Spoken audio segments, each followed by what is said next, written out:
Cambodia had a period of about 10 years from the late 1990s up until about 2008, where the economy was expanding at a very impressive rate every year. This was through no fault of Cambodia, but rather Cambodia was a victim of the world economic downturn, and in particular a victim of the downturn in the United States, because the United States is such an important trading partner with Cambodia. This suggests two things, I think, about globalization and the future development of Cambodia. It certainly does not suggest that Cambodia should turn away from globalization, because I think the preceding 10 years came about precisely because Cambodia did harness the power with inequality. Inequality is an outcome of globalization. But another risk is the one that we saw in the global downturn, where Cambodia became a victim of trying to expand its trading partners. I think it's fine for Cambodia to be trading with the U.S., and I hope that continues, but it will help diversify its risk if it also trades more with other weeks ago.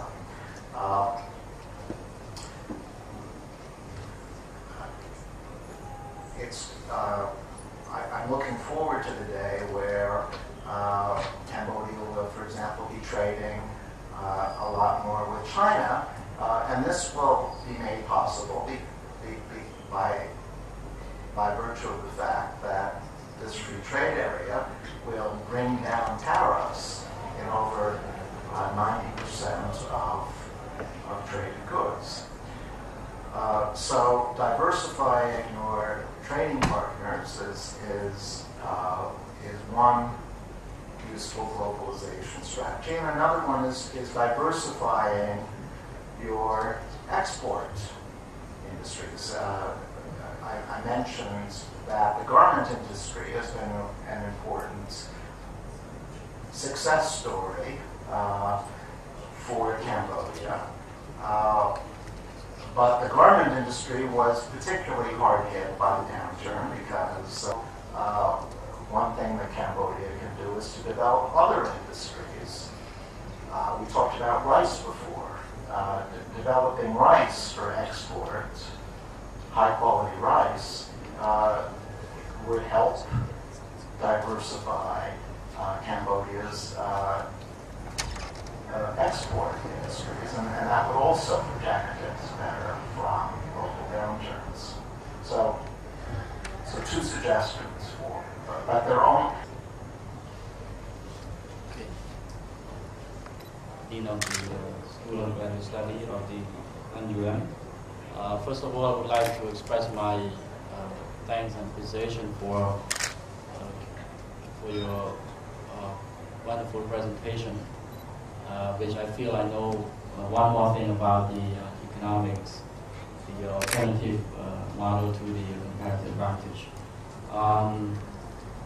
You just mentioned that Cambodia, or U.S. is the main trading partner of Cambodia. That is why one of Cambodians, I would like to know how healthy is the U.S. economy right now. Given the present context of the global and financial global crisis, as you just mentioned, our export to U.S. has been down more in the training of the kind of lean levels workers.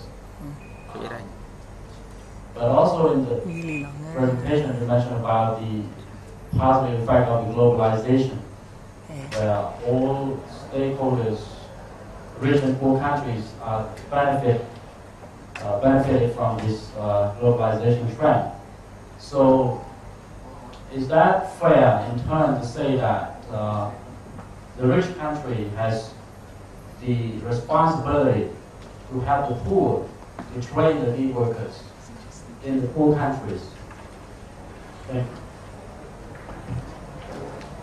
Okay, thank you for those questions. So I don't think anyone can say for sure when the U.S. economy will get back to normal, or to the position it was in before the crisis. That kind of economic forecasting is sort of like trying to predict what the weather is going to be next year.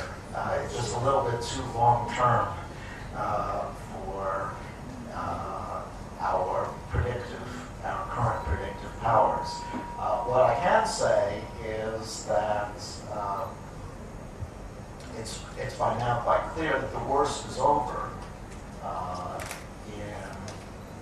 in the U.S. and that the economy is improving, and almost certainly will continue to improve. Probably normal, but we will get back to normal, and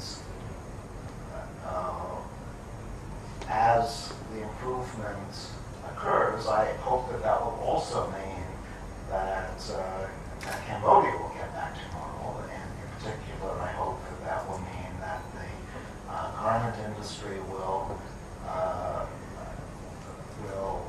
improve, and tourism will improve, the two industries which were particularly hard hit.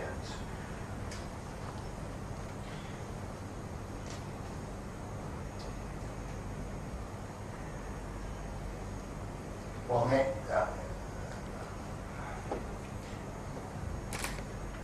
maybe in the interest of giving more in the audience an opportunity to ask questions, I'll leave it there and go on to the next questioner. Professor Stark Maskin, my name is on the theory of comparative advantage and your theory on alternative theory. And I just would like you to explain more on that theory, because I have learned that there is another theory on the international product life cycle theory. And the two theories the same, or they overlap in some time. I just would like from comparative advantage theory. That is, I'm not suggesting that we get rid of comparative advantage theory, but rather to supplement it, to allow for the possibility of international production and international investments. The classical theory of comparative advantage didn't incorporate those features, but that those features are such a part of modern life, modern globalization, that we do need to account for them, and that was the purpose of the alternative theory that I outlined for you this afternoon. So it's not to replace comparative advantage theory, but to supplement it. It's been honored to have you here. My name is Red. I come from Region Fund. I have two questions. Maybe we better confine it to one if you don't mind. Yes. Yeah. Okay, let me choose the more interesting. When we talk about globalization, mainly talk about export and import, right? So I want to know, is Cambodia ready for that globalization? I think Cambodia is not only the remarkable success of the last era, the last 11, 12 years, has been attributable in large part to globalization, and I hope globalization will actually speed up. Global markets are not interested in people who don't have any skills to offer, and therefore since many people in Cambodia are without skills, they are going to get left behind. They are not going to see their lives improved by globalization. Do something about it. I think actually the answer is yes. I think we should think of the world as a community. Rich countries derive a lot of benefit from developing countries, the opportunity to trade with them. Rich countries, therefore, skills, because markets are not going to do that training on their own. Someone has to take the initiative, and rich countries have. For the stock exchange, there will be happening in Cambodia now. And I want to ask you one question. In Cambodia's condition nowadays, do stock exchange can help Cambodia economy or make it worse? Can you tell us about the advantage of stock exchange in Cambodia according to Cambodia's situation now? Thank you. I'm sorry, I didn't really catch that question. I think it was the advantage of the stock exchange for Cambodia. Oh, okay. I think it's a good idea, the advantage. Okay, so yes, I think it's a good idea. That is part of economic developments, or an important part of economic developments is the development of banks for finance. But there's a limit to how much that one way of dramatically expanding your access to finance, to capital, is by letting everybody into the act. Through a stock market, the stock market is going to open up the possibility of finance to a much broader set of financiers. This will be good for companies. They will be able to raise more capital. It will also be good. Hello, Dr. Maskin. Thank you for your incredible presentation. And here I have one question related to the previous question. Does the stock exchange market have a part in the cause of inequality or not? So does the stock exchange, potentially stock market can work against inequality? That is, it's a way for people to improve their well-being, their investment. We know that in many countries, the people who actually invest in the stock markets are the rich.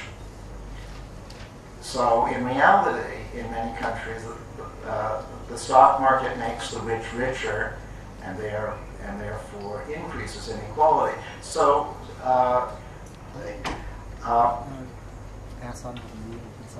what actually happens in practice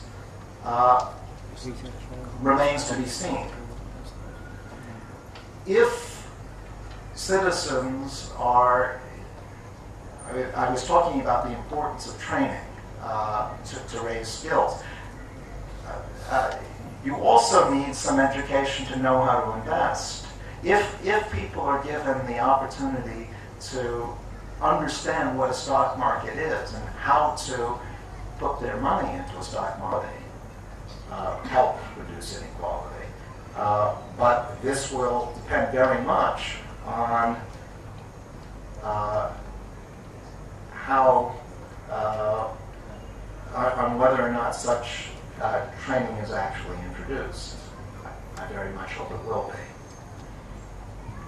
University Rector, His Excellency, he talked to